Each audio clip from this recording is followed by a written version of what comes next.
conversation. Apparently, hello people from the internet. We are beginning play on Masks of Nyarlathotep, which is a Call of Cthulhu campaign. And we're using Fantasy Grounds Unity for the first time, so here we go. We've got several players, all of whom are new to Fantasy Grounds, so no doubt they will yell at me through the thing. Right, that's enough of talking to the people from the internet, because they'll eventually watch this, because this will go on my YouTube channel. Just gonna rock. Leave it when I say it. Oh, yeah. Generally, they go up pretty quickly, so you never know. Yeah, people from the internet are weird. People from the internet are weird. That's where I met some of you, so that's okay. Actually, no, that's not. That's actually not true with any of you, is it? Isn't it? No. You met Oh, well. you met a lot of us stalking us on the internet. No. Okay, so just to cover a few things. So, as I said, you can have your characters pick up gear through the Peru section, but beyond that, if it's not on your character sheet, as Scott says, there will be a lot of, is it on your character sheet? So get used to that idea, but Peru will probably last us 2, maybe 3 sessions. But knowing this group, 17 sessions plus. Yeah, Yes, and we will end up in Mexico. we'll be out of Peru by the year. It's fine. So further to that, we realise that Call of Cthulhu's a different kind of game.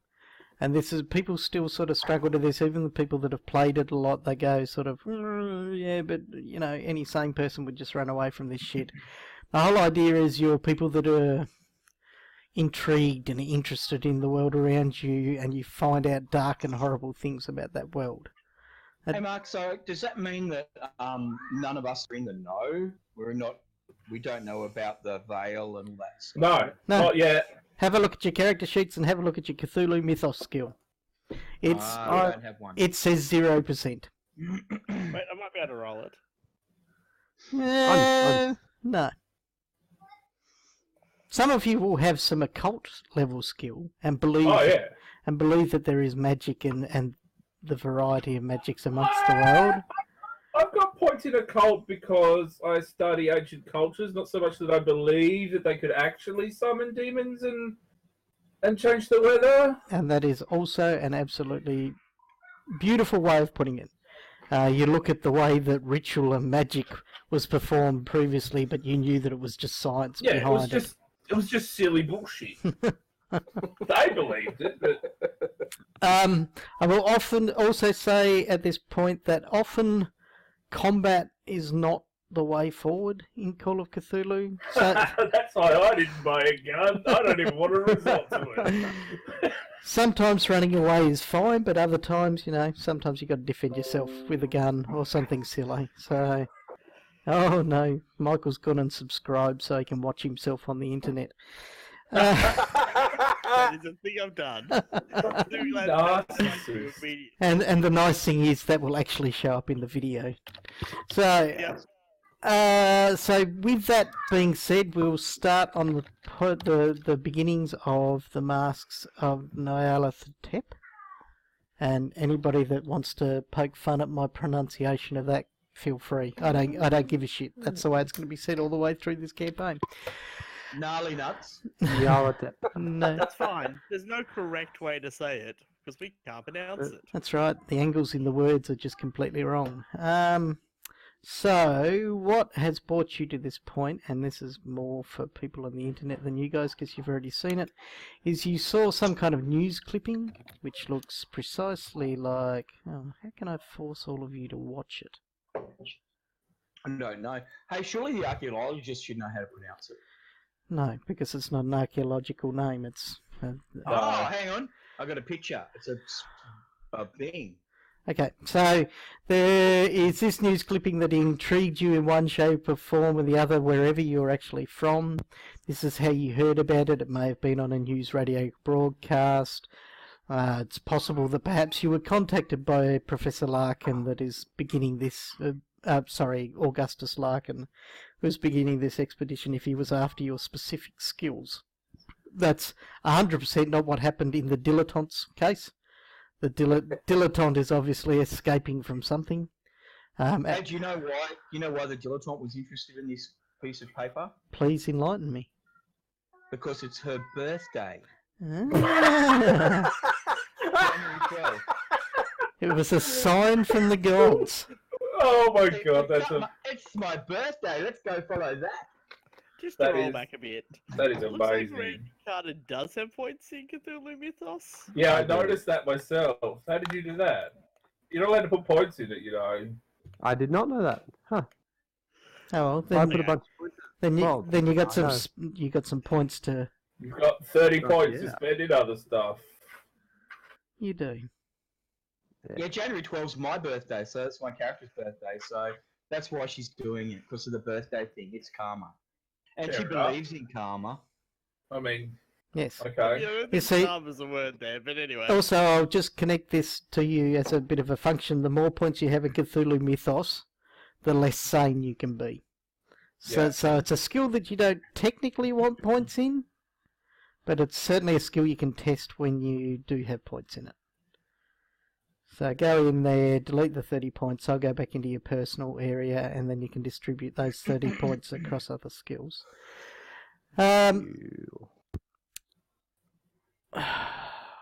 I've lost my train of thought. Yeah, I'm good with that. I have two. This flyer, what's going on with the flyer? Okay. Flyer and the dilettante. Okay, so the flyer is basically how you became intrigued by this.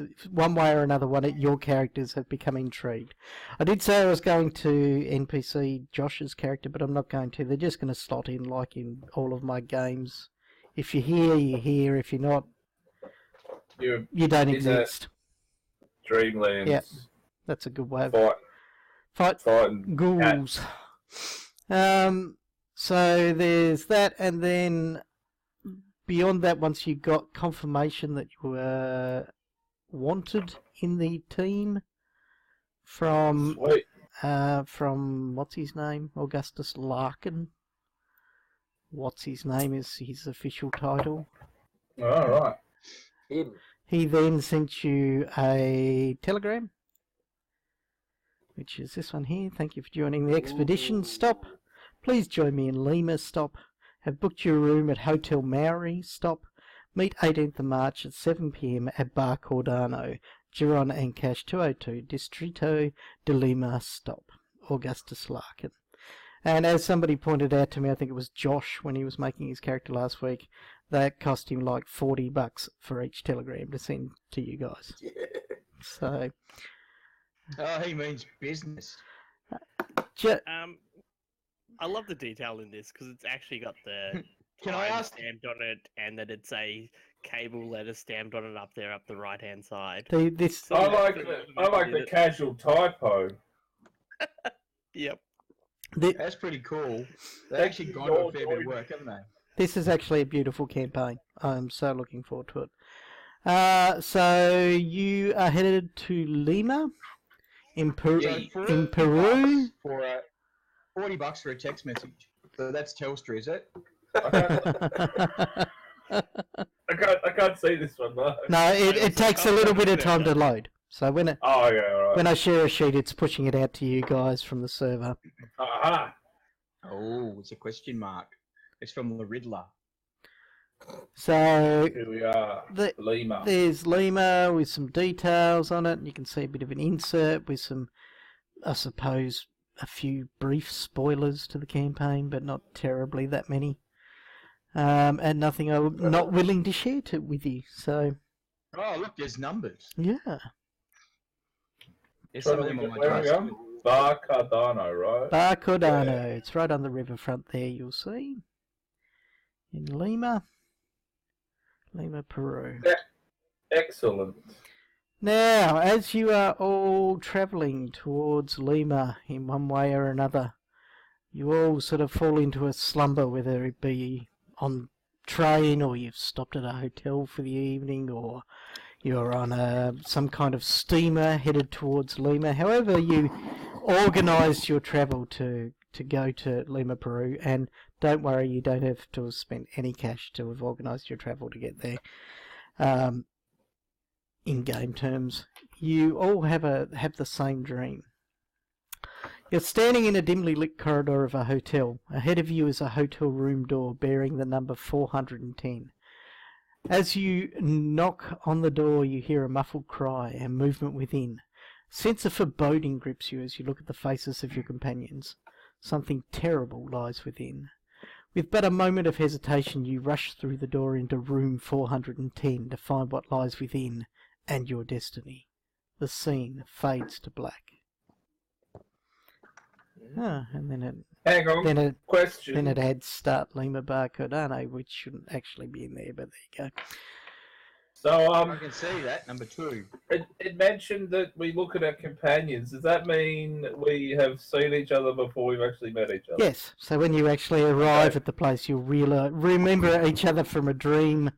But, you know, that's a bit weird. 1920s, probably people don't talk about that sort of stuff at that point in time. No, might be a witch. Oh, witch. All high as a kite. Highly more likely. Okay. That's a very weird dream. Well, it is a weird dream. Righto, so each of you arrive at Bar Cardano. Maybe a little bit early, maybe a little bit later. Either way, you're all greeted by a man known as the Augustus Larkin. And here's a picture. Hello, Mr. Larkin. He grips each. Yeah, he doesn't look like a criminal. He grips each of your hand warmly. He's wearing he wears sort of like light linens and loose-fitting clothing in this sort of quite hot weather that they're having in Lima. He smiles, but you can see that the linen suits that he wears is quite baggy, almost as if it's way too large for him, and he has quite sunken cheeks and his eyes have huge bags under them, but he's quite young all the same. He shakes each of your hand as you enter and leads you to you're led across to a table where he is, and he stands and shakes each of your hand as you arrive. There are 2 other people sitting at the table. The first he introduces you to as Luis de Mendoza, his bodyguard and General Dog's body. Here's a picture. Charmed, I'm sure. Lewis just glares at you and nods with a slight grunt. Lewis is also very emaciated, quite a skinny sort of looking Spanish-styled man. And sitting across from him at a table is a man that Augustus introduces as Jesse Hughes, another member of your group who has joined this evening. So, and here's a picture.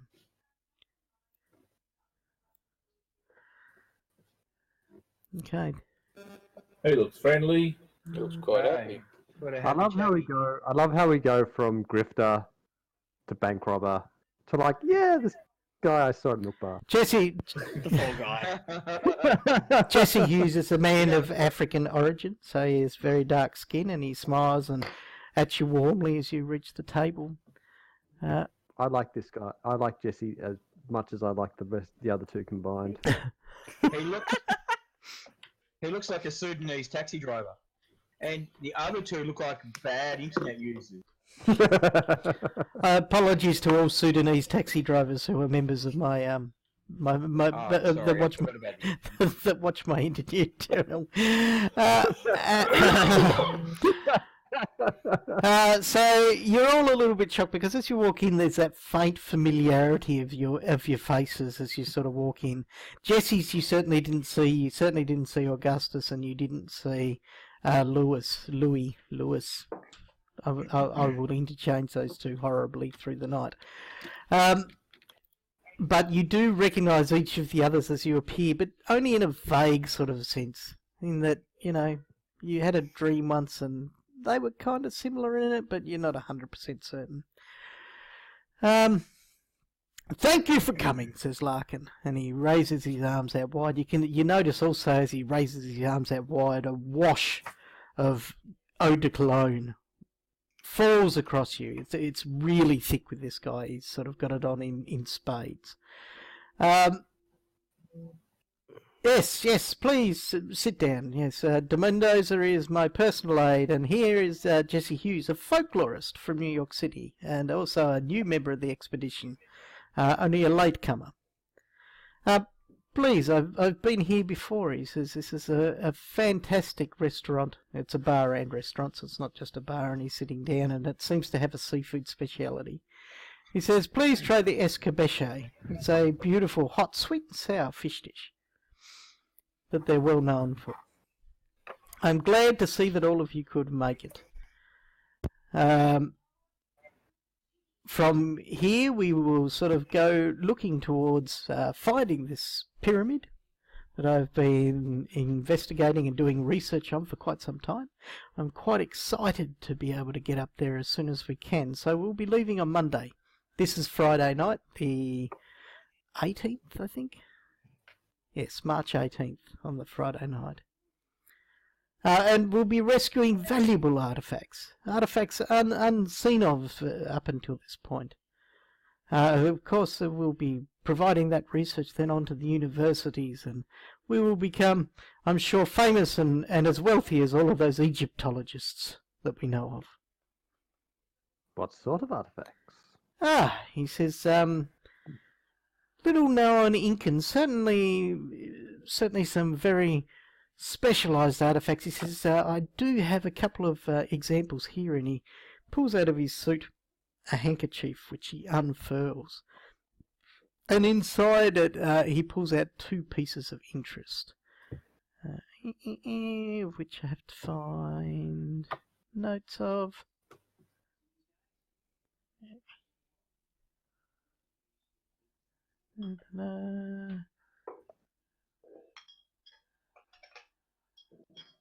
There, no.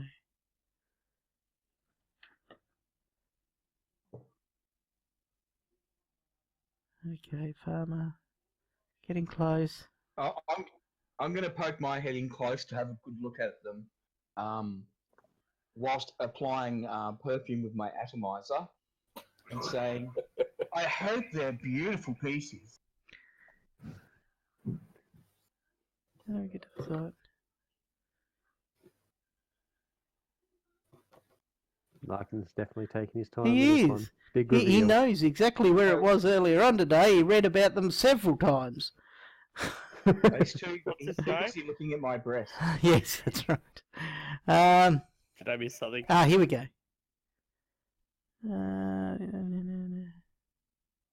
Mark's trying to find an image. No, not an image.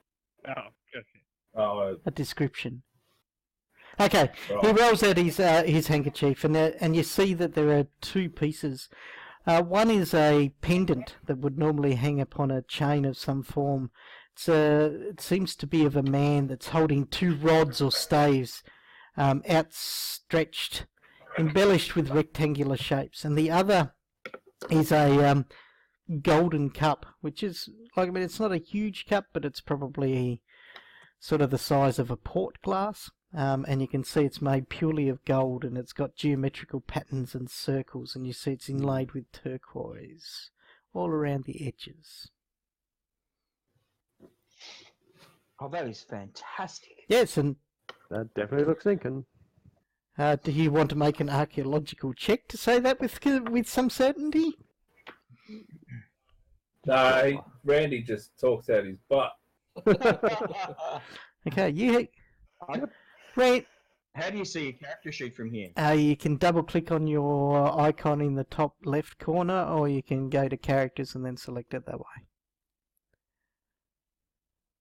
I pick it up and examine it a little bit closer. I'm like, yep. Okay, definitely no, you Incan. don't. You pick up the cup and the pendant, and you realise that they're from two distinct different time frames. The first one being the pendant is resembling some artifacts that were taken from the Tiwanaku, probably dating back to about the 5th century. And the second is definitely Incan, probably from the 15th century. So there's a good 1,000 years between them.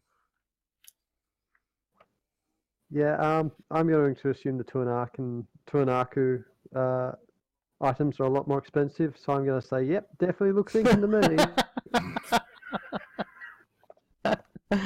Nice.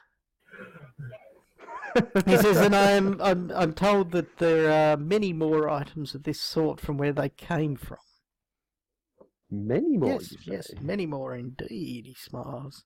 I would most enjoy seeing these. Well, that's the plan. Perhaps even taking some samples back to my university. Well, yes, of course, and some for the shelf as well, he says, as he pats you on the shoulder and takes the items back. Good man. Precisely. Okay, dinner is served as he's talking about this sort of stuff, and he sort of says, yes, we definitely need to sort of organise ourselves, just take a relaxing weekend, soak up the sights of Lima, and then we'll travel off to the city of Puno. I think I said that completely wrong, he says, as he looks in his map. And he's... Oh, I just got rid of all the maps. And then looks in his sheet and goes, oh no, I said it right, Puno. So we'll head to Puno and equip ourselves for the trip up into the mountains where the pyramid is said to rest. Okay, so does anybody have any sort of specialties in psychology? Nope. Hang on, I'll tell you. What can I do? Hilariously, the one person who's not here does. Yeah. Oh, the alienist, that's right. Oh, can I attempt to charm him? Certainly. I'm gonna have a crack at that. How do you Just do in that? case, Dummies. You click on the charm You skill. Double and then you click on it. roll. Double click. Yep, it's gone red. It should Yep. roll some dice. If you double click on the number, Oh, right. Okay. it will roll dice in the chat, which is 59, which is a regular success. Now I have to work out how opposed texts work with charm, because it's... So we'll have to have a drink out of that goblet sometime soon. Yes, let's take this priceless artifact and put booze in it. Where are we? Are we in a city? You're in Lima, which is the We're in capital Lima. of We Peru. are in the city. Yes, which is quite a vibrant city at this time of the century. What do you mean? This little map says it's like fucking 3 Yeah. blocks. That's what cities were like in the movie. 1920s. Yes. No. Cities were more than 3 blocks in the 20s. Okay. No, Bernie's got 3 Yeah. blocks. And it's in the... No, Lizzie burning Okay. anymore. When I roll this, can you tell me whether you can actually see the roll? See the number? Yeah. It says yes. Okay. 6. Green. Library use. So he... Doesn't tell us the target. Oh, Well, actually, it does tell us. No, the well, the target. charm 45. That's okay. I'm about to change that. Show GM rolls on. Okay, let's change that to off. Then, okay, I'm going to roll it again. Tell me if you see the number. Negative. Nah, Okay, nah. right. Feel free to fudge. Okay. Can't see it. Yeah, you can see the dice roll, but you can't see the number, which is what I'm after. Yeah. By the way, I'm going to be slightly irritating. How do you spell that Tuanaku? That's not irritating at all. It is TIWANAKU.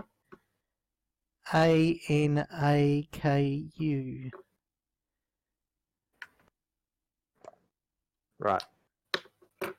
Yes.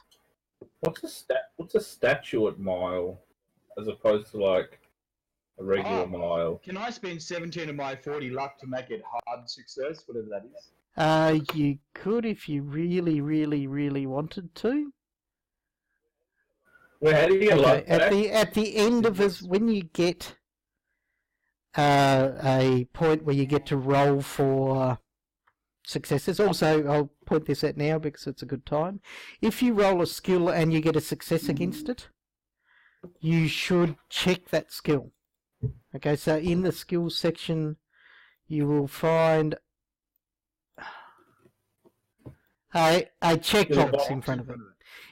If you make a Yeah. success on a skill roll, check that box. Because by the time that you reach a point where you get your rewards, you get to roll against skills. Okay, what that means is if you've had a successful check against a skill, you roll 1d100. If you get over what your skill level currently is, then you get to add 1d10 to that skill. That's how experience works in this game. Oh, Okay? So okay. you only go up in what you Only, use. only what you only Correct. go up in what you use and have succeeded at. Okay, so right. if you use a skill but fail at it, you learn nothing from it. However, if you use a skill, succeed at it, you may learn from it. It's no guarantee, but you may learn from it. The amount that you add to the skill is 1d10 worth of percentile points. Okay, so... Oh, Cool. So I've checked. Yes, you charm. should check charm. However, I will say, and also, So we- one skill that you always get to check is luck. Okay, whether you've succeeded at a luck roll or needed to roll a luck roll or anything like that, you get to check luck at whenever these checks occur. Where's luck? Luck is yeah, a where is stat. luck? Ah, okay. So Where? First page. Oh, there it is. Side. I currently have 0. Well, you shouldn't have zero luck. Cool. You better change that. Luck it is says a I've stat you got- roll, like any other. So look, luck check 0%. You might should have Yeah, no, you want to roll 3d6 Um, and multiply it by 5. Because it's a stat. Luck is a on. stat. Where's my sheet gone, Lucky? Bring up your tables. No, I think I must have already rolled it. Just Yeah, I didn't put don't it think in. I'll worry about Yeah, using no, luck well, on this one. luck is a But- thing that is a precious resource, and you want to use it on rolls that you really need to pass. I know I'm, like, trying to make you see something when you're absolutely blind, Scott, because you love spending luck blindly until you need it and go, oh shit, maybe I should have saved my luck for that. However, I'm saying use luck sparingly. You can use luck... It's just like I just got to go to the school of if you've got a 1 to 5 rolls, use that Well, until it's empty, not die. Also, with three you wanted cards. to make it a hard success, and I'm telling you now that I was taking his first roll and he made an extreme success. So he smiles and just nods at you. Yes, yes, indeed, my dear. We shall definitely have that drink once we're once we're celebrating our success from the pyramid. To re-tick tables. Okay, I'll have to readjust my bra. Jeez. Your brassiere. Brazier. Oh, they didn't have brassieres in the thing. It was all corsets, wasn't it, at that time?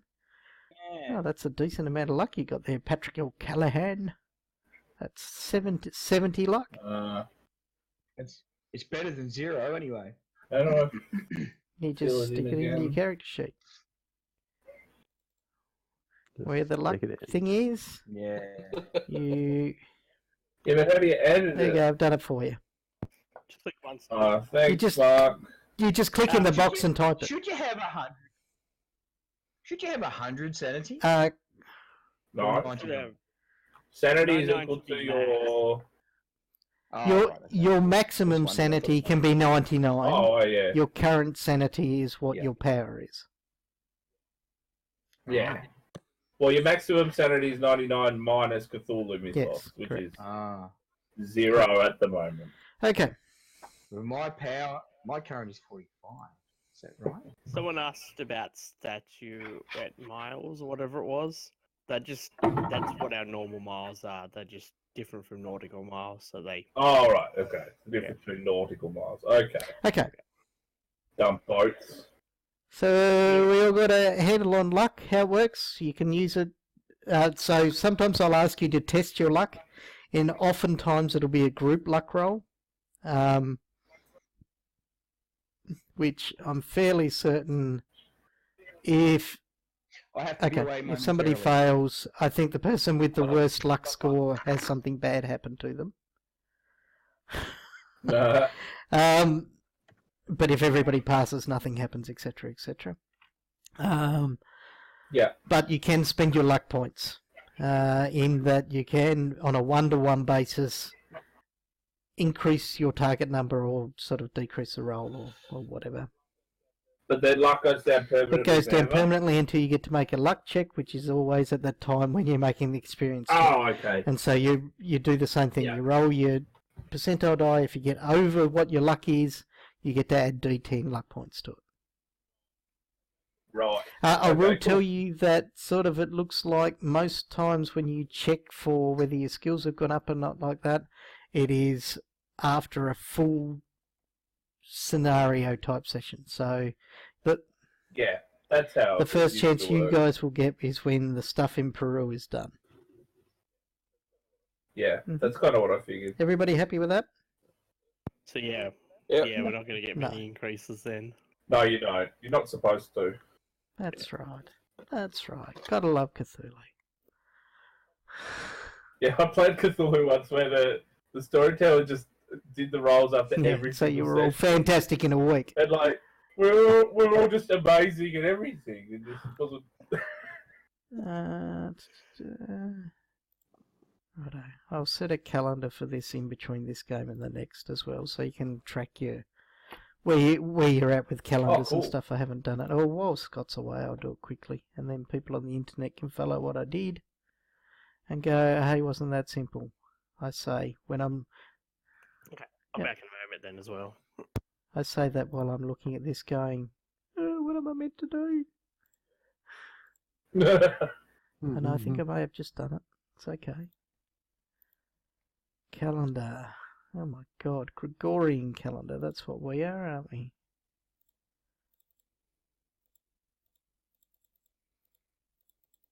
Okay, clicking on it lots, getting nothing happening. Oh, because Fantasy Grounds is not responding. There we go. Date is 1921. Right, I'm back. Yay! Hello. It is March 18.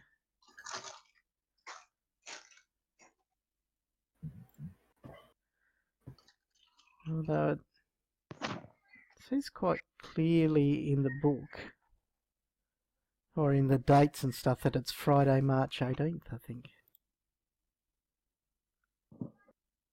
Right. Let's see.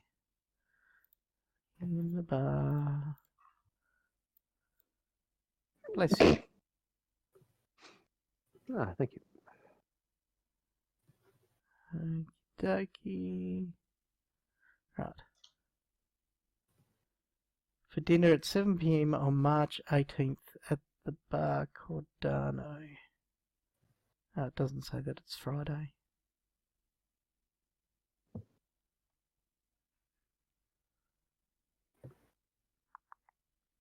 Happy hour.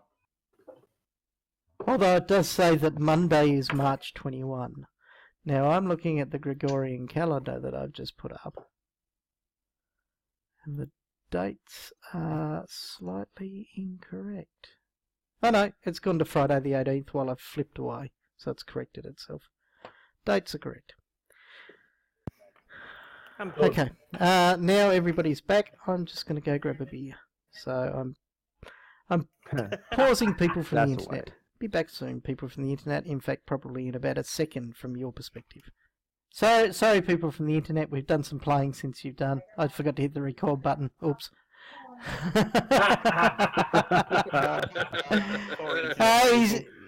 He says, my hotel is... by the way, just so we can cover what we missed, there's been some talk about how long it'll take to get to where they're going, which is to the city of Puno, which is about 3 days' travel via truck. And Scott's character, Miss Jade, tried to charm him again and seemed to make some success, and they found out about Augustus Larkin being from some old country, although he's got a strange accent, so it's certainly not England, and had come here to make his way, and he fell into just this life of adventure and exploration, etc. It's stealing artifacts from And locals. taking cursed objects Yeah. from locals. By force. Sure. If necessary. Okay, so he says, well, my hotel is simply a couple of blocks to the southeast over here, and So no, out a of the couple of city blocks to then. southeast, and yours is no. no, the city's quite a number of blocks. Bryce dost protest too much, and your hotel is a couple of blocks to the south of here. We're not too Which far away. hotel are we at? The Espada or the You're in the Maury? Maury. The Maury. Right, okay. And I invite anybody who wishes to attempt to make a spot hidden check. Oh, I'll do that. Under that. I certainly will try. Bam. Bam. Did it.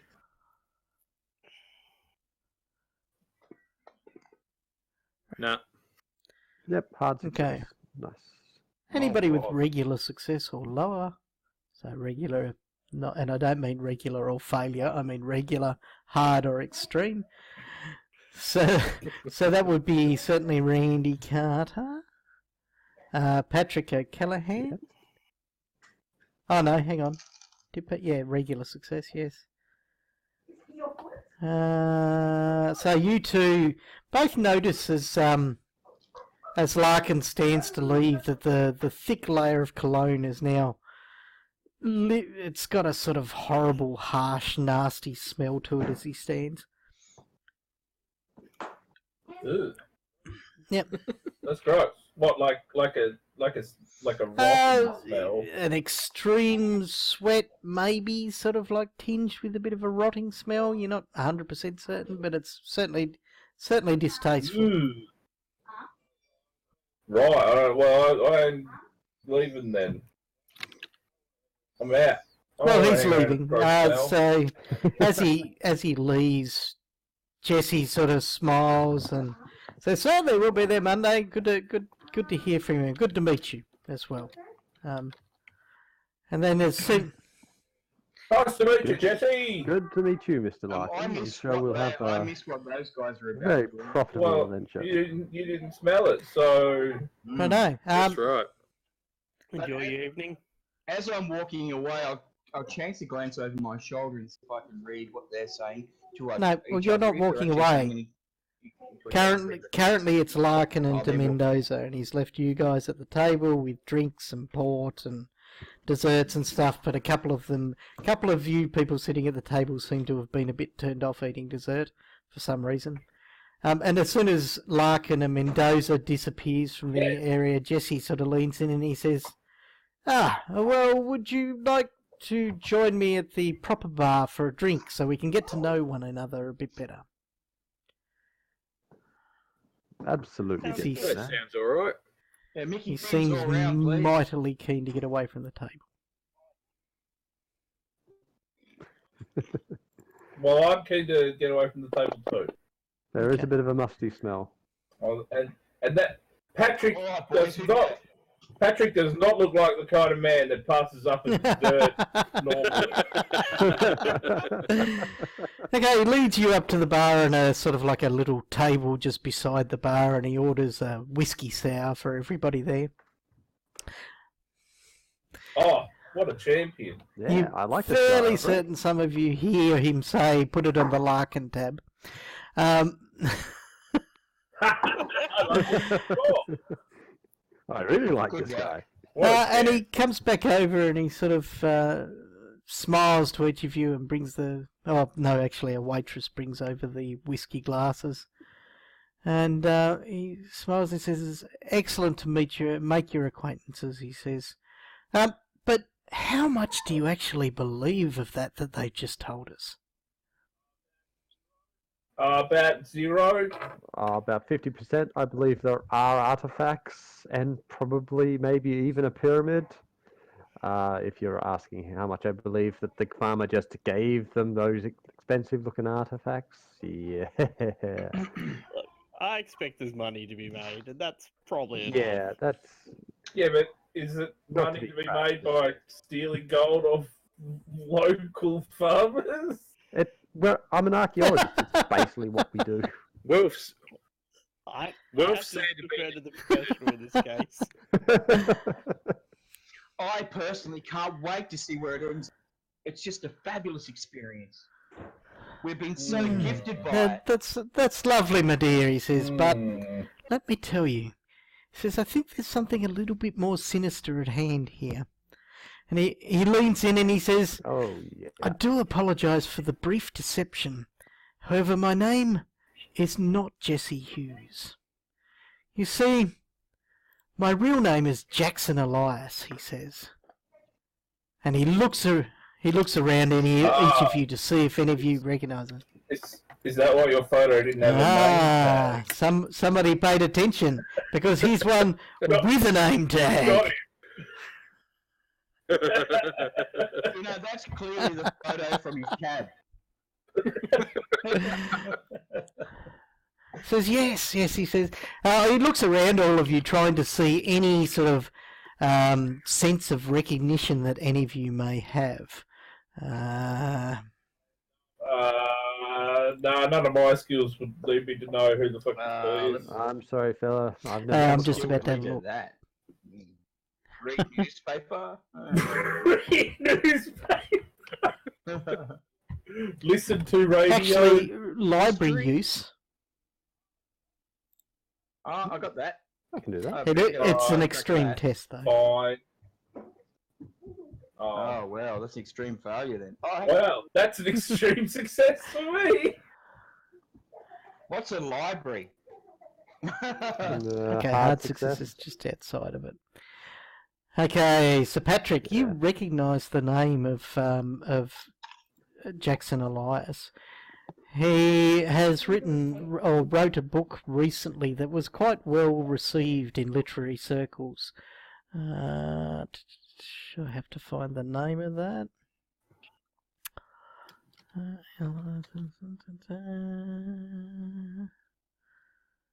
Okay, it was called The Black Power, which was not about black people. Just before Scott gets in with a racial slur. Oh, come on. It was a story about a death cult. Ooh, that. Okay, and sort of like a cult leadings into certain death cults that existed in a particular society. I can't remember exactly what it was. However, that I say you're the fellow that wrote that interesting he smiles and he says, dissertation on the cult. "Indeed," and he says, "It may also be the very reason that I'm here today. You see, I've got a feeling that this Larkin person may be leading us into a bit of danger. A little bit. You think he No, might not be the part death of the cult I cult? wrote about. In fact, I'm researching a new book. You see, in my time in sort of like spending time amongst the New York libraries, I found quite a bit of information about these beliefs that are held here in Peru about these things that are called the Karasiri. White figures that suck the fat out of creatures, stealing away with their lives. Obviously, he says that. Oh, Don't want to make one he of them. scoffs. He says, obviously these things couldn't possibly exist. It's obviously some kind of connection back to when the Spanish invaded Peru, he says.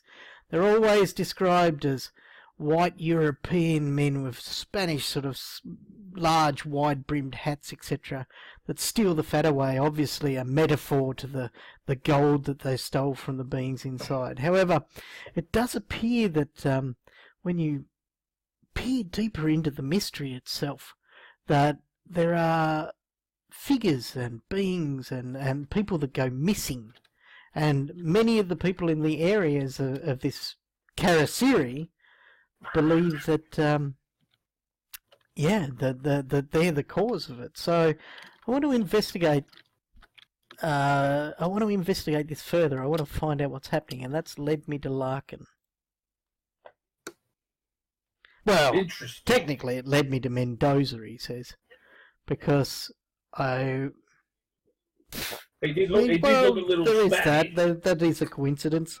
However, I offer to buy everybody a round of drinks. Certain. I haven't finished my whiskey sour. Yeah. Oh, Jackson sinks his and he says, "Mighty fine of you, my dear." Yeah. Yeah, I buy everyone a round of drinks. No, I'm Like it means nothing. I'm the most responsible Irishman ever, and I only drink slowly. I shout him a bottle. I checked mine back. Because I'm a lightweight. Right on. He says, yes, he said, I did some research up in that area. I went down to around the areas of Puno and the highlands about there, and I came across a lovely woman. Her name is... Oh, come on, little machine. It's not working terribly fast for me.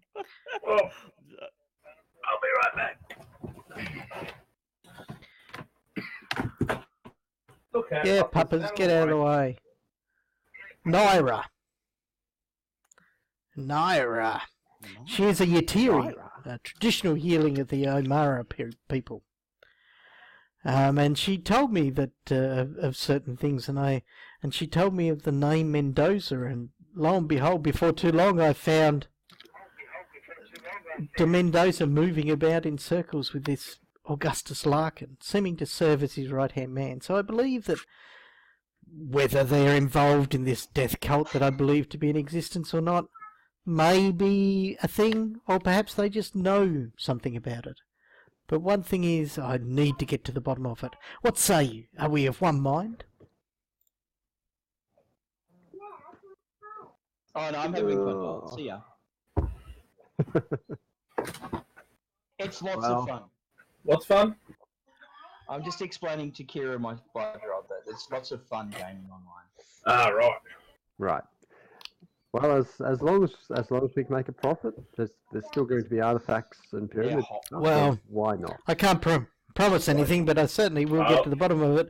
And believe me, if there is a profit to be made, certainly we should turn some of it into reward for our effort. I knew it. His meter's still running. Maybe even a new wing. Well, of course, but he smiles and he says, "While there is an amount that can be made, we also need to be respectful of the locals, for it is their heritage that we may be playing amongst." Yeah. Always respectful. What was his flag for? Flag? Yeah, oh, his flagpole. Sorry. Yeah. He says, says you are a horribly racist person, but you bought me a drink, so that's okay. No. Okay, he says, once I started following them, I found out that Larkin has already tried to investigate this pyramid. He tried to get some of the locals to assist him.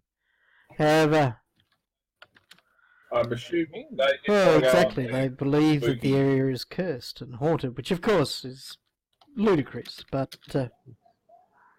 That could just be a symptom of decadence.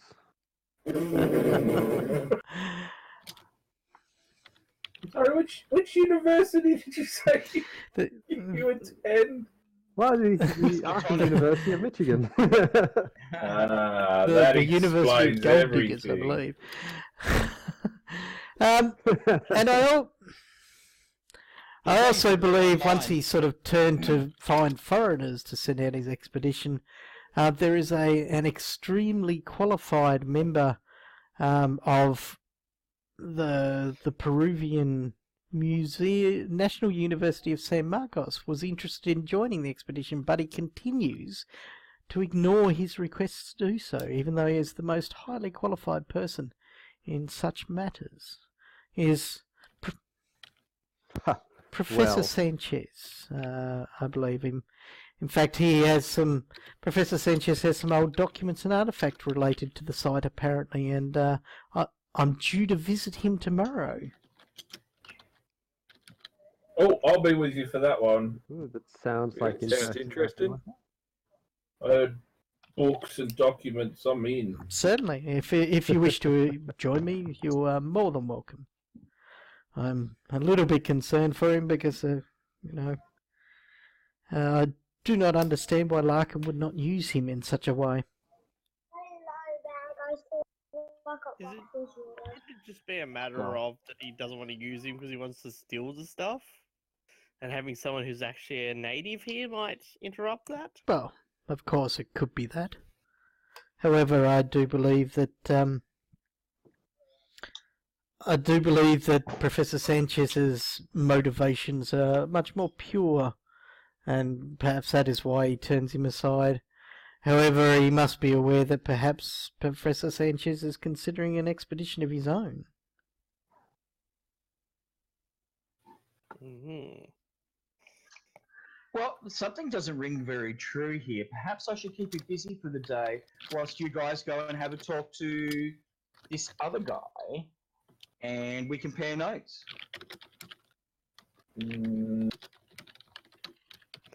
How do you plan to keep him busy?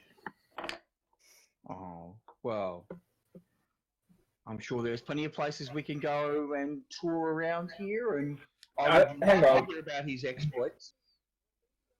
Isn't he? We're meeting up with him in 3 days. Like, we don't even know what he's But doing. he did give his tomorrow. hotel name. Oh, I suppose, but like, it's just. I mean, sure, you can attempt to. Let the tart do a thing. So someone else was thinking of her as that in their head. Good to know. I was just curious as to how big his penis was. No, I was just curious as to what he knows. Well, just don't get his suspicions up, I suppose. Don't ask too many obvious questions, When- like when I'm how talking- many death cults do you participate in? And gee, it's strange you don't join up with that other guy who's really keen. Let's go with that. No. Yeah, probably don't bring that up either. No. No. Okay. Jackson, I will interchangeably call him Jackson and Elias through this. He smiles and he says it is a very good idea. I believe.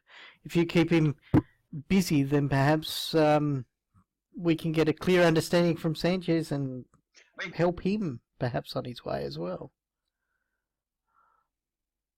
There's no harm in it, and people tend to be very held back about what they know.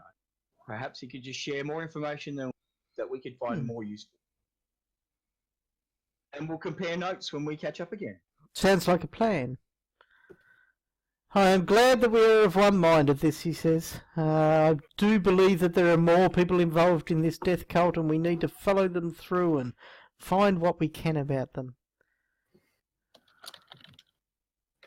Oh, I just like the look of the treasure. That's really good. there appear to be more than one of you in that boat, he says. Yeah, the death cult thing was a bit. Yeah, that's a bit much. But Well, I assure you, my research is sound, and I do believe that there is some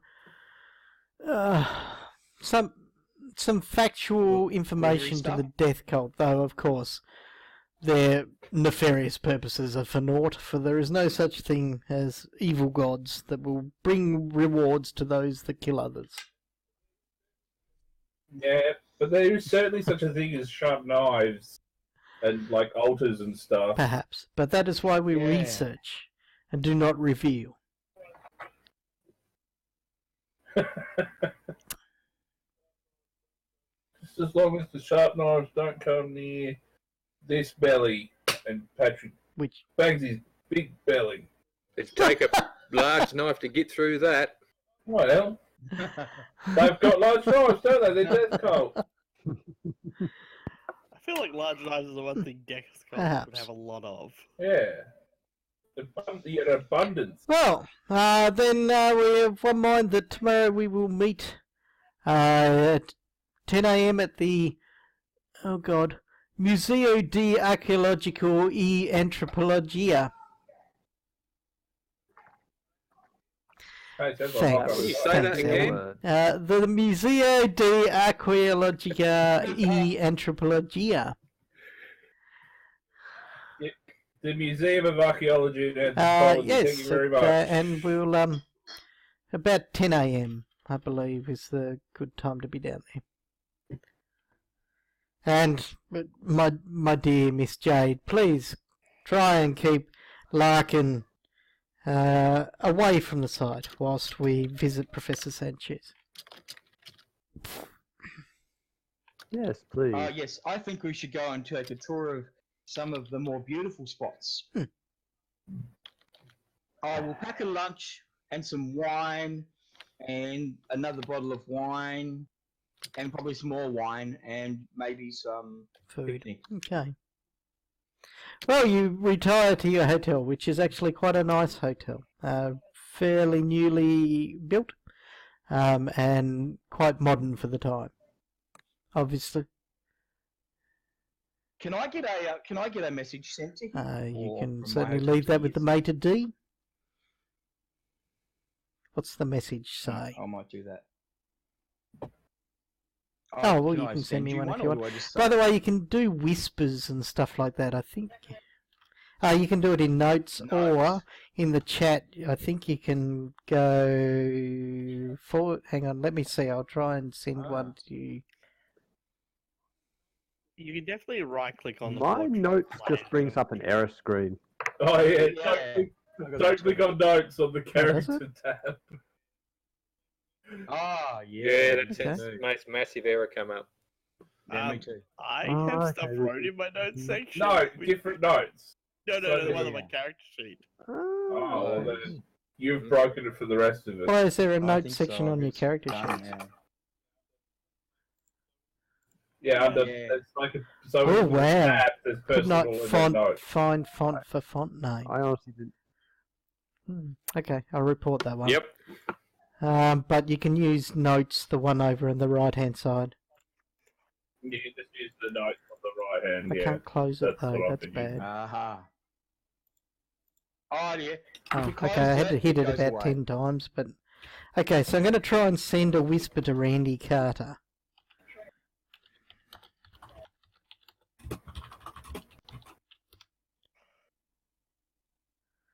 Now, Randy Carter, who is, I believe, Adam's character? No, it's not Adam's character, it's...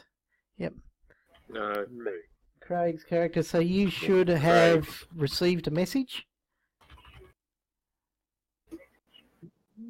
Okay, so Hang on a sec, I did hear. Yep. it says boo, yeah. Says So boo, if you go /W and then GM in the chat box down the bottom, you can,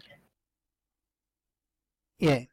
So I just got one from Joseph Smarts that says test. You go /W So how do you? and then Yeah, but then the full Look, I mean, character the name, full or if character you're name? whispering to me, GM. So yeah, there is a bit of a pain in the ass. For any player, if you right-click on their portrait up the top left Oh yeah, that Cool. works. on the radio wheel, Cool. it'll just have whisper. oh yeah, Oh. cool. What's this? Yep. You right click on it and it goes whisper.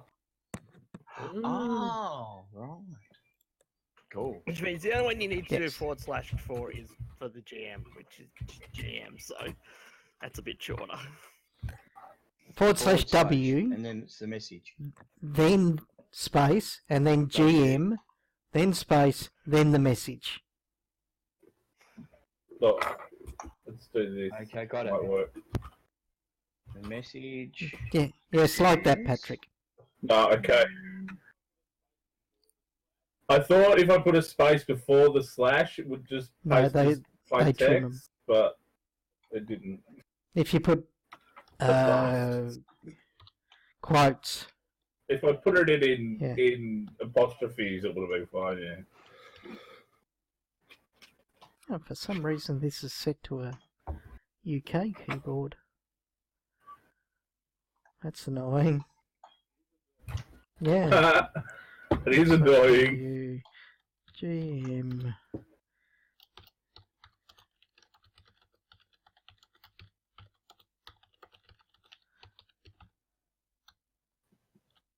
Ah, new note. Public? No. So like that, Yes. No. without the quotation marks. Yeah.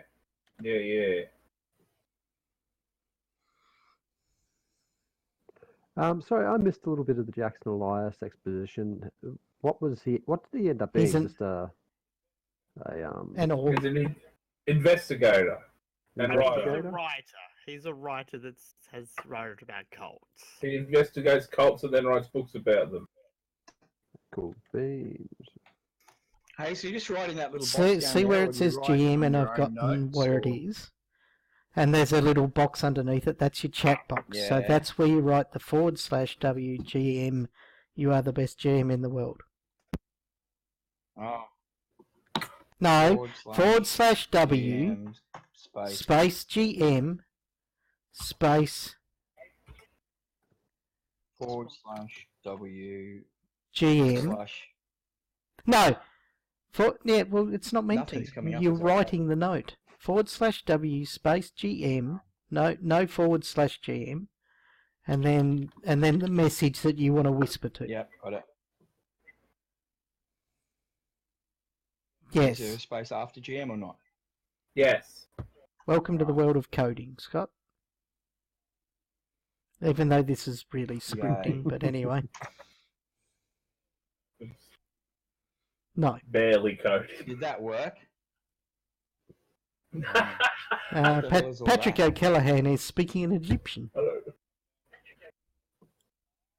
I found this little tab Oh, right, okay. that lets me pick languages, but only the ones that my character can speak. And that means any character that can speak that language, it will come through as plain text to them. Oh, right, cool. So no one else. Really cool. So no one Well, else I saw it that. because no one else I'm the speaks GM. Egyptian. It comes as gibberish. Yeah, but if everyone else was gibberish, that's cool. Yeah, Total gibberish. Okay, so MZ4E space SVT space. Greek. So what language was that one you did, Mark? I don't think that's how. It's all Greek to me. okay. So I have Can no you idea see how the that'll chat work, message that I put in, Scott, that says GM? Okay. To send me Yeah. a private note, you have to write it exactly like that without the Yes. quotation marks. Quotation mark. Exclamation mark. Right. What do I write in? No, that funny no, bubble down below there? that. Yes. The Oh, right, yeah. Oh. Yeah, no, that's the why bubble you is where you wrote choose the that language bubble. you're writing in. No, but this is This is gonna be thrilling actually for the good because it internet people. teaches the internet people how to yeah. use fantasy grounds. Internet See, people know A how lot to of people that use- watch my YouTube videos watch it to find out We what don't- I don't. the desktop environment's like. Okay, so it's I have no problem with sort of breaking off and Nerds. showing people how this works. Fantasy Grounds actually paid me $5 a month for around about 3 years because I ran Fantasy Grounds and did this and put them up on the web. Yeah, $5 a month. well, that's all right. They didn't. That's It below was minimum something that they wage. set up on their own. Yeah, that worked perfectly, Scott. Yes. However, nobody else would have You seen did it. it. Well done. Wow. No, That wasn't his Okay. message, by the way. It was something that they did off their own bat. I just was putting the videos up on my blog, and then he went to my tip jar and set it up. So he sent me $5 a month for doing the work. okay. And then when I said my blog was dying, which it no longer is, he killed it. But that's okay.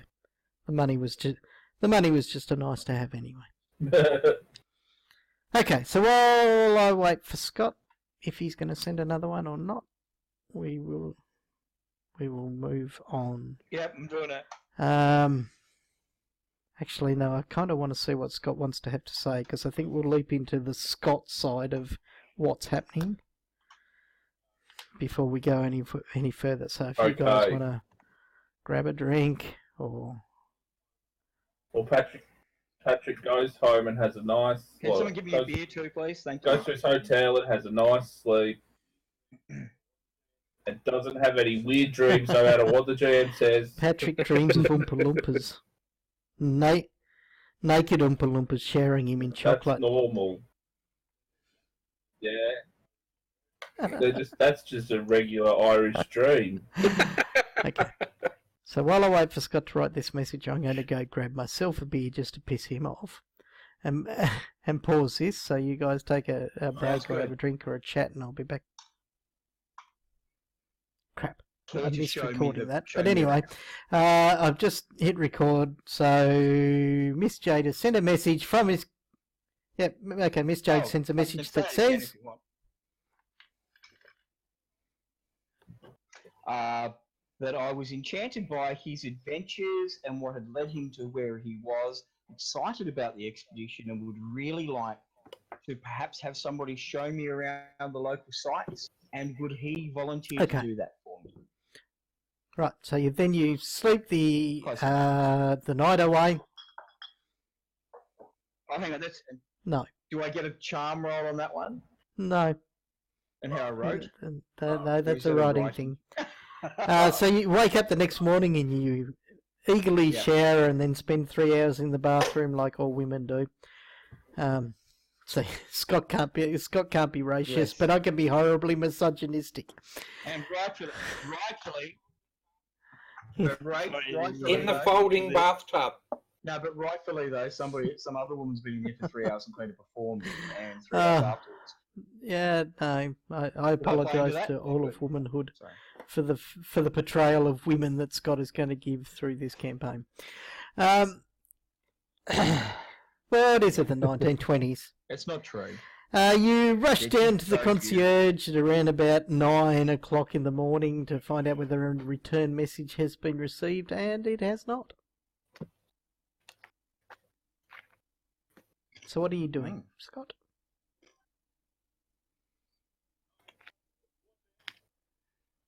Oh yeah, what now, genius? I guess you know where motel he was staying at. He's clearly gay. It's possible. He does hang out with a Spanish bloke. Yeah, no, I haven't received any replies yet. Later in the day, I shall coffee at his establishment. How much later in the day are we talking about? His whereabouts. These guys are going off to the museum at 10 o'clock the next day. Sure. About 9 o'clock, I'll go to the bar, to the coffee place or whatever. Righto. So 9 a.m. are you talking about? Just before. Okay. Yeah. Oh wow, you can add log entries to the calendar. So March. We can't. Oh, well, it's got GMM player, so obviously this is functionality they want to occur. So, what was the name of the bar? Anybody remember? Yeah. The bar. Wasn't it Cordano? Bar Cordano. Players meet Augustus, Larkin, and companions. Although I'm wondering if the player one is there for... Oh, crap. Do you think it's going to be... you can see your GM stuff, and if you put in your player one, we can see it? Possibly, yeah. And now I'm going to have to say to people at the internet, I'm sorry, I'm going to have to pause you and then restart. Yeah, it is. In fact, let's fix that just for a moment. I'm muting you just for a moment, Scott, if you can hear me. Right, there we go. Okay, people from the internet, I do apologise. You have missed a bit of the game because I'm an idiot. However, I will try to stop being an idiot in the future. What has happened is Miss Jade tried to go and find or try and hook up with Augustus Larkin and try and distract him from whatever he was going to be doing that would stop these good companions from going to the university. and found a crotchety old woman in the hotel that Augustus Larkin is staying in, who can't speak a lick of English, and then proceeded to beat Scott's character with a walking stick. At which point she ran, fleeing for her life, to sit on a bench at the front waiting for Augustus Larkin. At this point it's about 2 o'clock in the afternoon, and they have just arrived at the the museum, and met Professor Sanchez, who's just said that Augustus Larkin continues to ignore his request to join, and he's basically nothing more than a grave robber. And so that's where we've sort of gotten to. So Professor Sanchez just then says, yes, I must get up there myself. I have gotten my student, Trinidad Rizzo. She has been doing research, quite heavy research, to see if we can find some details about the said pyramid that you are travelling to. In fact, she is here today. She has gone to find some of the artefacts that are to deal with this particular pyramid, so we can show you what we have found. Apparently, we found an old document dating mid-16th century, quite interesting, yes, very interesting, by a conquistador by name of Gaspar Figueroa, which mentions, or we think mentions, the site in question. The document is difficult to read, so Trinidad has been working on giving me some kind of summary, so can we work out the particular details that we need to. Almost finished it, but she is, as I said, down in the storeroom under the museum trying to find some of the artefacts that came from that particular expedition. Do you have any questions for me? So you also know where this pyramid is, then? Well, we're trying to pinpoint the location from the documents that Trinidad has found. These from Gaspar Figueroa. The documents in question are of the Conquistador's journal, so they are not so much specific map locations, so you speak, but we are trying to work out where the general area is from the locations and landmarks that he mentioned. So it sounds like your group. When's your group leaving to go up there? As soon as we sort of have fixed on the location, then we will be leaving as soon as we can. Although Jackson here informs me that your expedition leaves on the Monday. That is correct. Certainly does. We certainly will not be leaving by that time. However, if we have friends like you on the inside of that expedition, then perhaps we can save something from this horrible situation. So you're trying to make us double agents and betray our employer? That sounds a lot like what he's asking us to do. Pretty Which sure Augustus is not our employer. We Was are there money promised to be made? only by selling the thing, not from his bank account. We are his associates in an expedition. And betraying your associates is A-okay.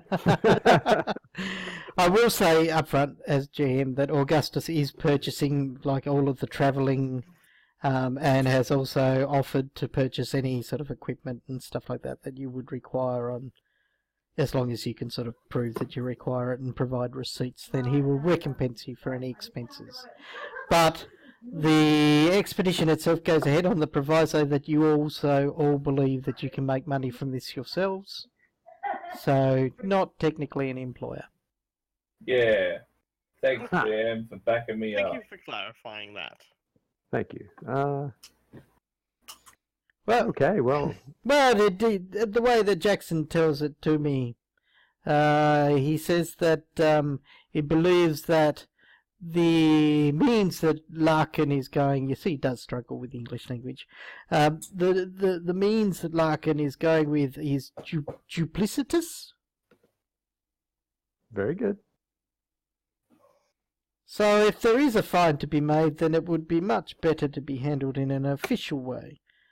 And informed to us to assist us perhaps in watering down the claims that Larkin may have.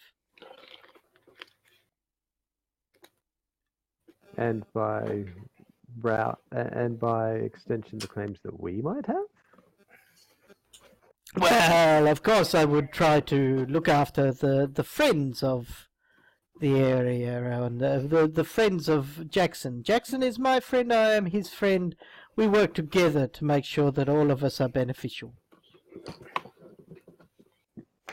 I don't know about you guys, but I'm not entirely sold. On what? Which of our potential people we're speaking to don't you trust? Either of them, to be quite honest with you. But I'm at the moment I'm trusting Nemesio and Jackson a little bit less than I'm trusting Mendoza and Larkin at the moment. I mean, it's a he said, she said story at the moment. Yeah, but one party has a friendly fellow who bought us a Jeep, and the other party has a creepy Spanish bloke and a man who smells like a corpse. Which is which?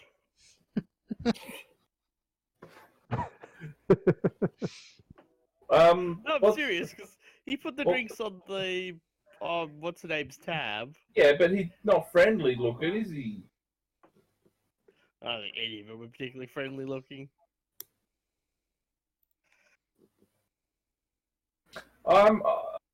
Look. How could you say that? Until the curvy knives, not a friendly face. Until the curvy knives come out, I'm either way.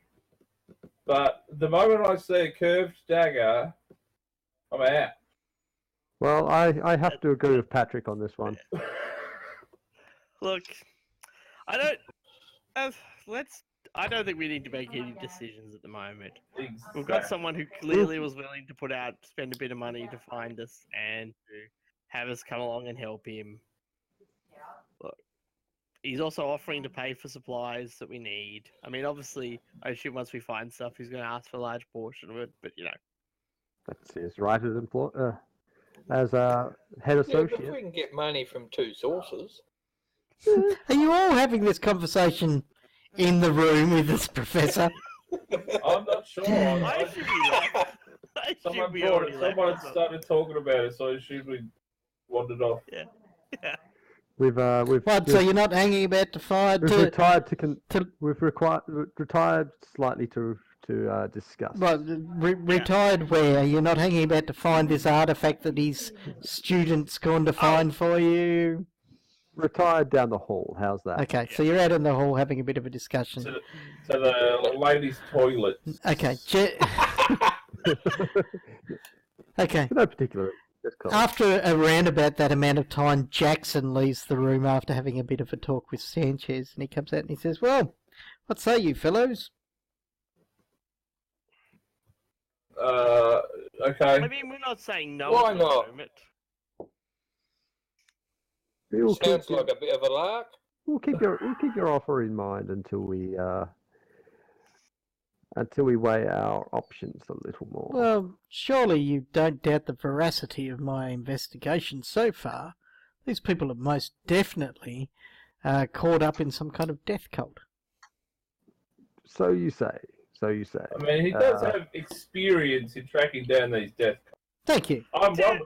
I'm with you, Jackson. And those guys did seem awful dodgy. And they smelled of death. Did they? I didn't notice. Yeah, well, I haven't noticed this. He was covering up with his horrible cologne. Scott also says he's... I know, several times without putting a space after the... No, the / needs to go before the W. Then there needs to be a space. Then there needs to be a GM. We can hear you, by the way, because I unmuted you after the first one. Okay. Righto. That's right. I've been dealing with other stuff here. It's all good, though. I got it. Okay. Well, Jackson says, Sanchez is quite nervous about the whole situation, especially seeing he hasn't been able to nail down the location. Yeah, yes, you rock, Scott. He finally got the chat thing right. Thank you. So I will go back in and have a discussion with him. Perhaps you could chase up his student. He says that there's a doorway and he points at a sort of narrow doorway between a couple of offices.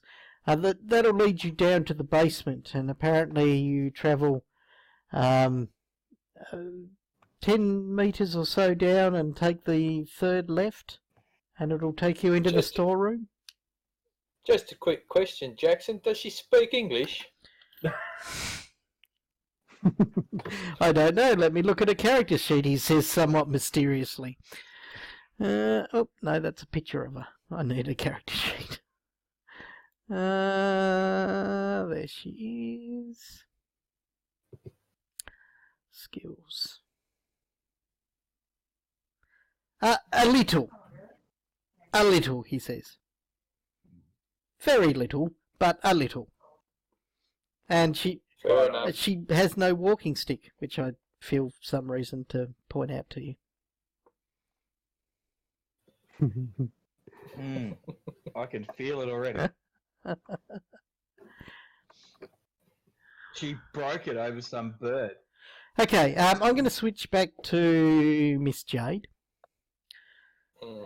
Just briefly, while you consider whether you're going to go downstairs and find Trinidad. Miss Jade, you're sitting on your little bench with your black eye. And a handkerchief, and I'm cheering. Okay, when you note that it is not Augustus Larkin, but it is Luis de Mendoza that leaves the front building, he doesn't seem to notice you. He briskly walks out of the room, out of the hotel, and he starts walking with some energy. This is around about noonish, little bit past noon, and he starts walking off to the east. I'm going to shadow him. I'm going to use stealth. Oh, yeah? Righto. Well, then I get to make an opposed test. But I'll make mine a little bit harder because you're following. Well, I'm a painted tart in the middle of nowhere, so I'm going to... Oh, okay, fair enough. Good point. We'll have a go. I'll go standard then. I'll have a go. So I've got 20, so let's have a crack at that. Well, this is not going to work out well. I'm going to be hiding behind mailbox. Apparently I don't have skills. Pretty cool. That seems completely wrong. Stealth fail of an 82. Righto. Let's go to Jackson. No, Lewis. That's all I'm after. Skills. He's too busy. I do have skills. He's too busy wrestling with a curse. I need to somehow put those in without copying and pasting. Because people from the internet, that's what made me break your video. So I actually have to type it out, which is disgusting. And I've just realised I've got a couple out that I was writing in the wrong character skills. Right, there's that, and there's that, which is the one he'll use. And, oh, where I could use that one.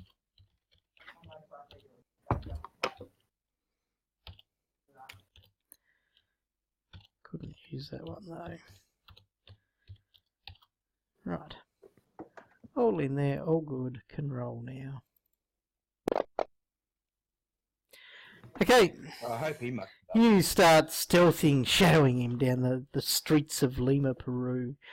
Bright, vibrant city with sort of little bit strange architecture, but something that's sort of impressive. And you find yourself looking around at the streets of Lima after maybe a block, because you're just too interested in sort of the architecture and how pretty it is around here and how quaint all the little Indians are.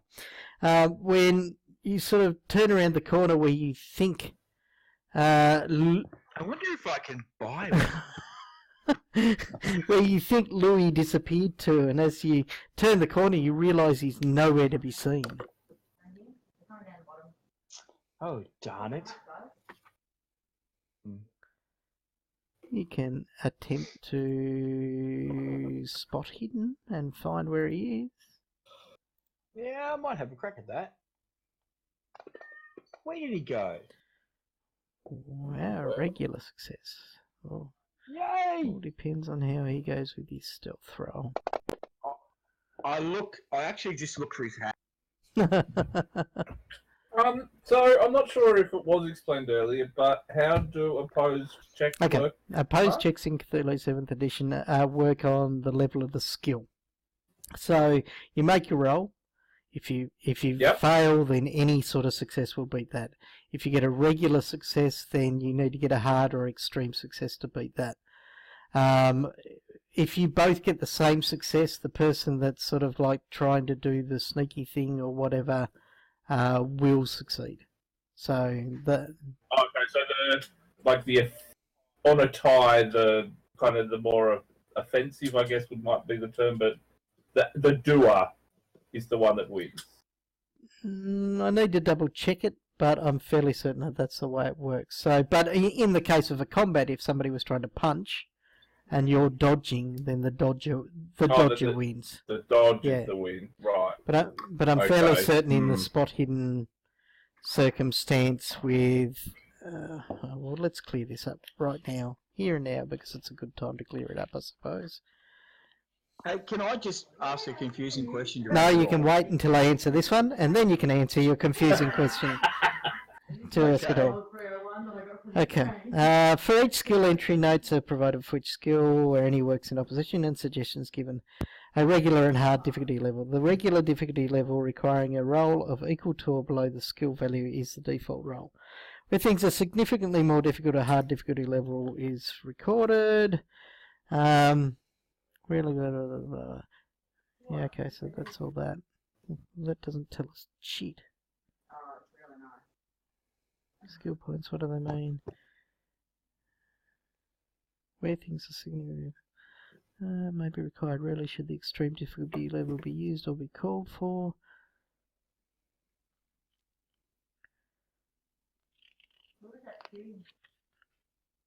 Okay, combined skill rolls. No, that's nothing either.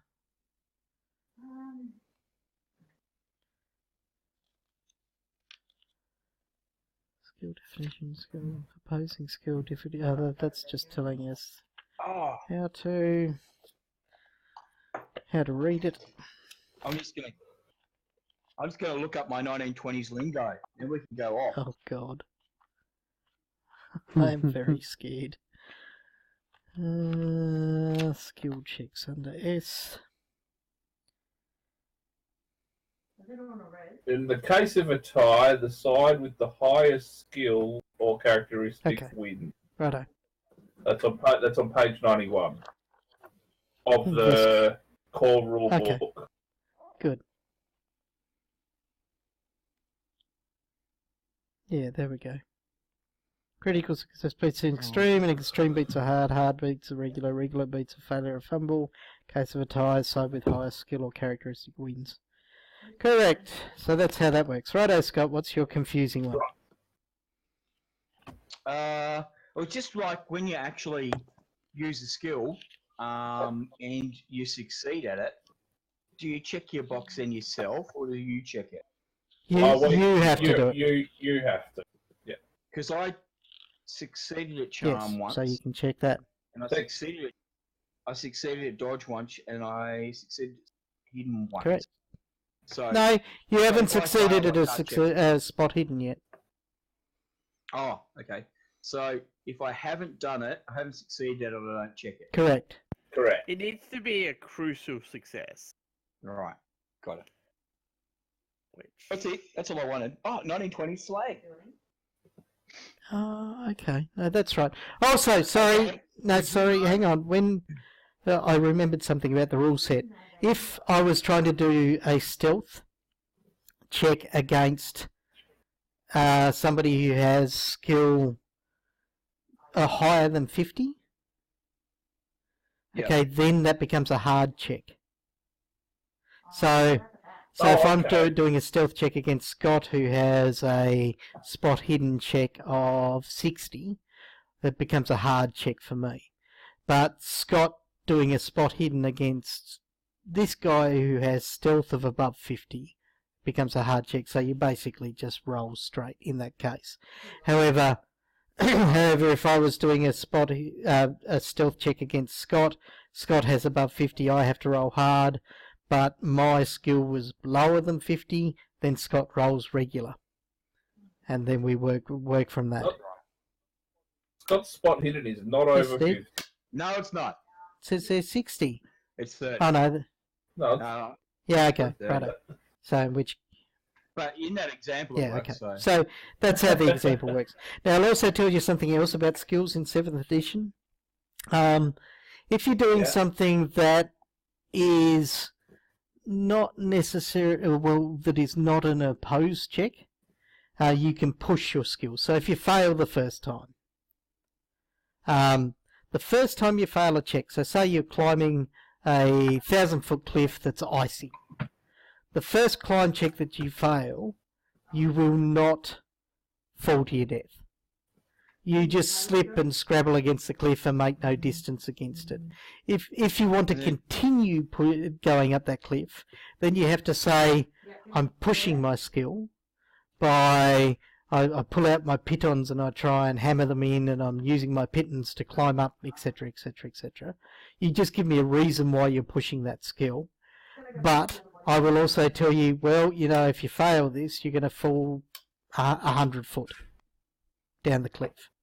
So the first check you basically can try and attempt for free, but then if you fail but you want to try again because you really, really want that check to come off, you can push the skill roll, but there will be consequences. Right. Okay. So that's the other important thing about Very skills. Doesn't it?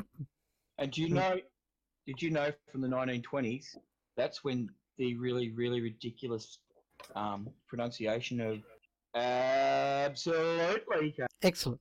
Thanks for that information, Scott. There you go. Absolutely. Okay, so what are you doing once you lose de Mendoza?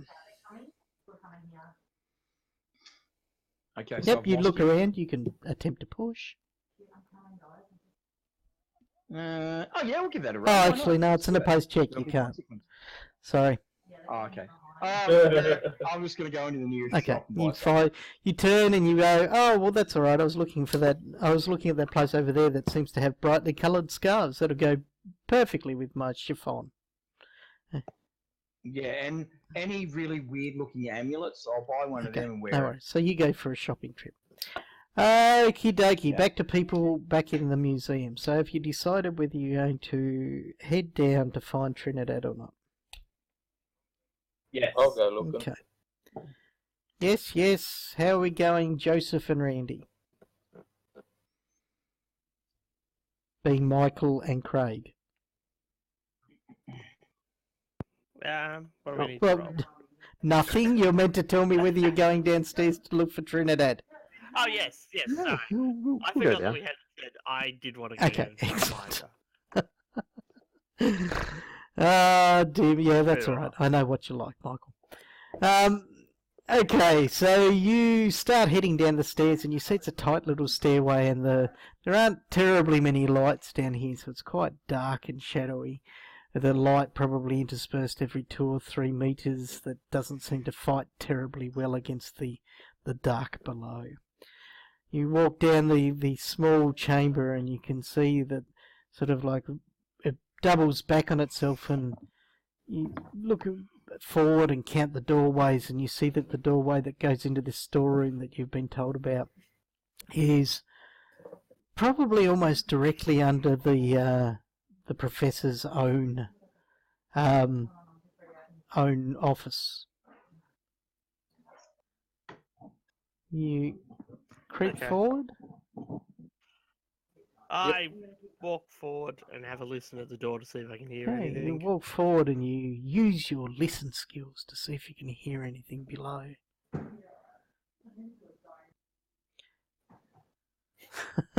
Yeah, you have a good old listen, but there's nothing. There's probably a bit of a breeze that's going about, and you hear your companion shuffling behind you, wondering why you've slowed down so much at the door. I just knock on the door then. Hey, and you open it swing up. to look in, you see the door's actually open at the moment, but you can see in here there are a lot of shelves, and huge storeroom. It's probably, from where you're standing, you can't see the end of it. And it's quite wide, and you see the ceiling is also quite tall. Large amounts of shelves covered in boxes and crates and books seem to belabour the room. Okay. I yell out, hello, anyone in here? Okay. You call out hello, and you hear your voice bounce against the walls, but they don't echo back to you. In fact, it seems to be swallowed whole, and no noise is returned to you. Although, you also see inside this hallway, it is the only room, the door that is open. So, Well, I suppose we have a look at the only doorway then. Yep, let's advance you move forwards. into the room, creeping slowly forward into the darkness, looking left and right, trying to work out what exactly is going on inside this room. Your eye is drawn by many of the fancy objects and crates, and you wonder what's inside them, and you can smell the history within this room. The shelves themselves are cluttered sort of heavily together to make the most of space, and you find yourself shifting and twisting around different portions of the crates that poke out of the bookshelf, making it slightly uncomfortable. Okay. Righto, I'm sitting here looking for something that I knew I wrote down earlier on. It's on a different page. All good. Okay, you creep forward gently and slowly, trying to look left and right at every turn, not knowing where Trinidad obviously is. And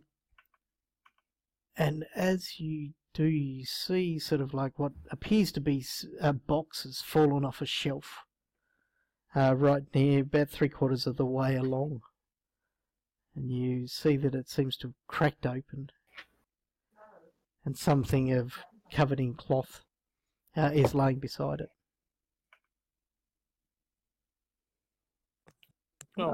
I stoop to have a look. You move in and you lean in to have a good look at what this thing is, and you realise that the cloth covered thing that has fallen out of this box has not actually fallen out of the box at all. In fact, it is the corpse of a young woman. Her face is frozen in a mask of terror. Her eyes are still wide and staring. I need a sanity roll from you. So how you do sanity rolls are on your character sheet. You will find on the main page your sanity stat. And you just double click that number and it will do a sanity check. Do I click the current? The current, which you did. And you've already done it, haven't you? Oh no, that was Michael, sorry. Okay, Randy Carter, you look down and your heart almost stops as you look down upon the body of this young, vibrant woman who obviously was who you imagine was alive but minutes ago. However, you see her figures are all in rigour and her body itself looks like she's an Egyptian mummy. And I believe we found Trinidad. And you fail your check, meaning you lose D6 sanity points. Now, let me turn. Oh, did you roll? Did you? I can roll it on the chat. No, I would prefer to roll myself, just so you can see it. I'm just changing show GM rolls to on, so I can giggle when I roll a 6. Let's do the one. Okay, so you lose 2 sanity. Now, this is something that I forgot to read about today. Does your Cthulhu mythos go up when you fail sanity check? I don't think so. Not normally, or at least it used to. Well, we'll run with that for the time being then.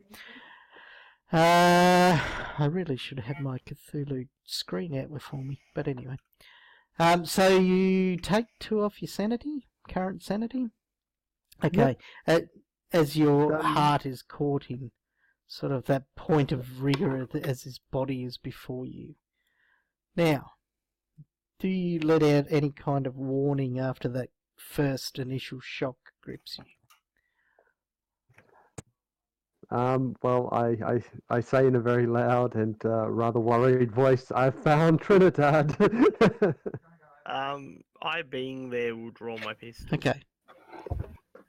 So did you give... Oh, you passed your check, didn't you? Yeah, okay. Yes, I did. Righto. Are you warning against anybody looking at the poor stricken woman? I just want to have a Okay. look around. Like, clearly she's dead. Something Okay, logical so are happened to you her. looking at the body or looking around? Because the body itself looks like it's mummified. I'm looking around. Yeah, I'm primarily looking around to see if there's anyone else around. Then, like, there's Okay. not an immediate threat. Like, I don't Give me, know. give me a Science spot guesses? roll. Wow, that's a, Just roll that twice. apparently. We'll take. Oh well, no, I think it rolled once, but just glitched for some reason because they were both the same number. You have a good look around and you decide that you and the body of this woman are the only people in this room. However, you do see on the ground beside this woman a footprint in blood that's turned and faced away from the body. And there's a pool of blood around the woman Okay. herself. Do I see, like, where that footprint goes after the If first you have step, tracking, or- you can sort of do that. But Do you tell me about? Because I can attempt to track. Okay, I go, looks like there's a So you're not- footprint here. I'm not saying anything. What's that, sorry? Maybe we should call in, Patrick and Joseph. Jacob. Like this is Jacob. Sorry. Jokes. Okay. Seems like Jackson. this is probably something they want to know about. Yeah. Professor said mean- she probably wants to know is his sister dead. Yes, I think that might Okay. be. I'll Do you go. wanna- I'll go and inform him. Okay. I'll just sort of keep I an don't, eye I on don't I'll have go the with the stomach. professor. I don't have the stomach for call. And Patrick looks a little bit queasy. Okay. Why is it? I don't what know. the fuck? Yeah. Sorry, first one was the one. Oh, I thought Only if you it double had- click on the skill thing, it rolls it twice. I think that's probably what Okay. happened with Okay, so it was just Michael weird as well. two results. Yeah, he just got Right, lucky. so neither of you are investigating the body further. You're now focused on where these bloody footprints are going. Yeah, well, I figured you two just turned. They went, "Oh my God, she's laying here dead," and you two went, "Yep, let's go up and tell somebody." Let's That's not it. be in the room with the dead body. Bye. That's I it. mean, I have no experience with dead bodies. Let's other go than tell someone Jackson. probably killed them. So Well, aren't you interested in what killed her? The mostly folding bath. I'm I mean, interested in what killed her in a Academic set. academic setting. Look, Not I'm interested not in in a what killed her personal in a one. practical sense. As in, is Okay. it about to kill me? Give me a spot hidden roll from both of you that are near the body.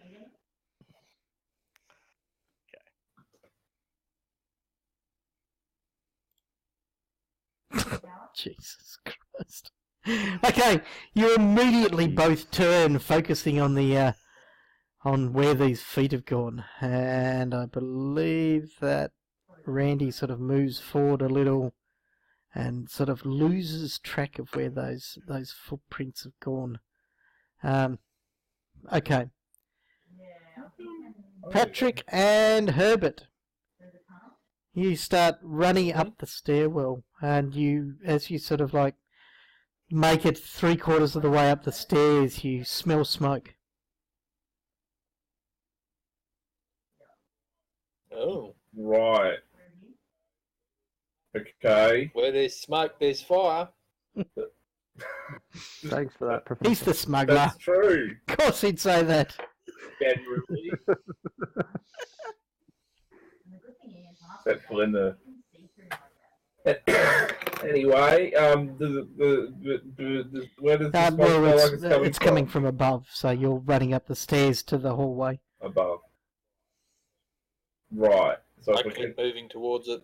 Yeah, I keep going up, and then. But at Okay, a slower give me a pace. spot hidden check. I'm assuming that Herbert's in the lead here.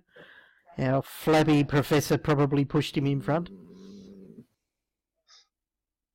Well, flabby professor just probably, yeah. Put a body in the way. Okay. Or just was too slow to get in front. Okay, as you're moving up, Herbert, you see something flash by, heading from right to left. A figure or somebody running past the top of the doorway that was left open. You got an extreme success. Okay. You note that it's Jackson. Okay, I call out to Jackson. Oi, Quick Jackson! then, fire! Grab some water pails. We've got to put it out. Trinidad's dead! Well, that was the mission, I guess. There's a bit of a shock. What? Waterman, get water! Righto. Okay. I moved to help as well, as much help as I'm Okay. going to be. Which is You both not sort very of come up much. and you note that there's sort of like fire axes and equipment down near the entrance, and you rush to go get a fire bucket full of water. You can see one of the doors that you first walked past, one of the professor of archaeology's doors, Smith. Can't remember his name particularly as you walk past, but it had a nice neat glass label. The doors are light, and you rush to get a pail of water to help. Okay, back downstairs. Yeah. What's going on back downstairs? You've lost the trail. Oh no. Did we get out of the room? No, before we he lost sort the of trail, lost it or a bit did we just- further along. It's a confusing mess, and the professor may have knocked down some papers on his way out because he's a big boy and it was a tight space. Well, I take my blackjack out of my back pocket.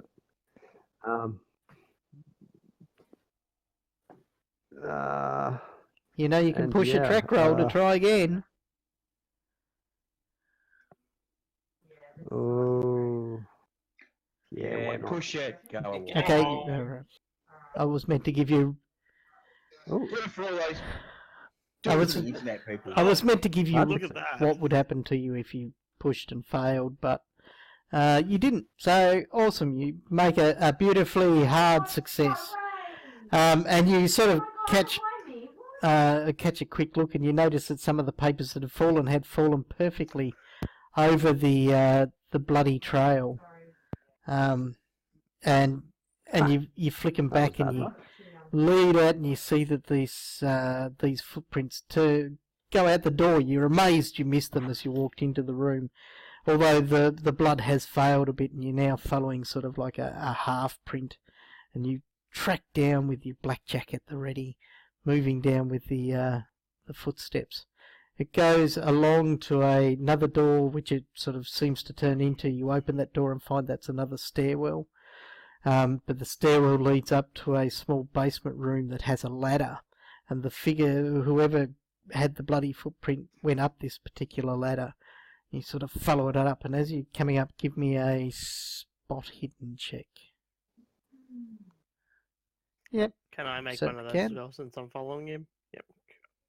oof. And Craig, don't forget to mark down your success for the leveling up.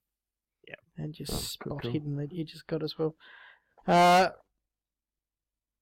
Right, you make it to the top of the ladder and you sort of open it up. As you're opening it up, you can smell smoke, though it's reasonably faint from where you are. And you come up out of the ladder and sort of out of almost sort of like, or into almost a janitor's closet. And you see that the door is slightly ajar from where you are, and the trail of blood, which is so faint, but your brilliant tracking skills are bringing it to the fore, leads along the hall. It seems that whoever created them was running, and moved down to a point where you can see your companions fighting a small inferno against a door. But you also notice you're heading down towards them that the footprints came back right near the professor's room and waited, so it seemed to have stood beside the door and then went in. I think our killer's in with our professor.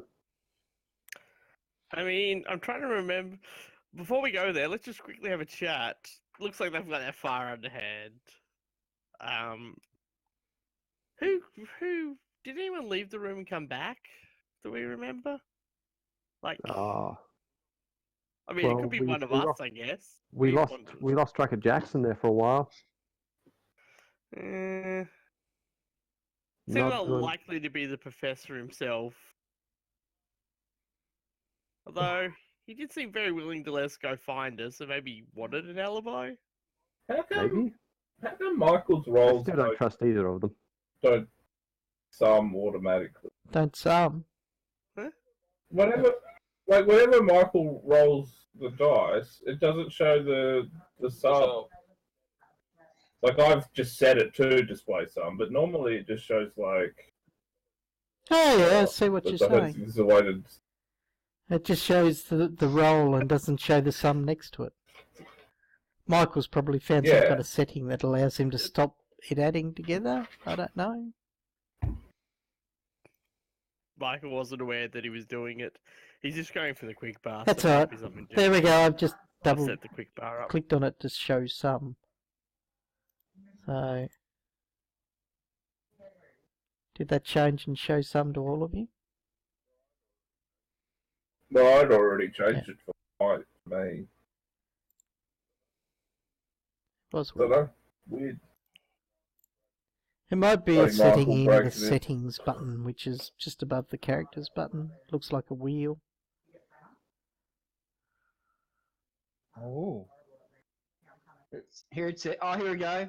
It's a button that says Michael's cheating. No, it's not. Yeah, I don't know. I have no It's weird. idea. But anyway. Anyway, Show all whispers to the GM. Let's turn that on. Oh, it won't work. Damn it. It's a GM option.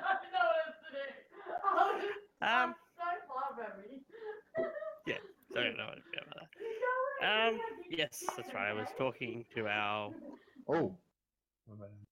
Randy. Characters. You're having a quick discussion whilst you've got your backs up against the wall next to the professor's room.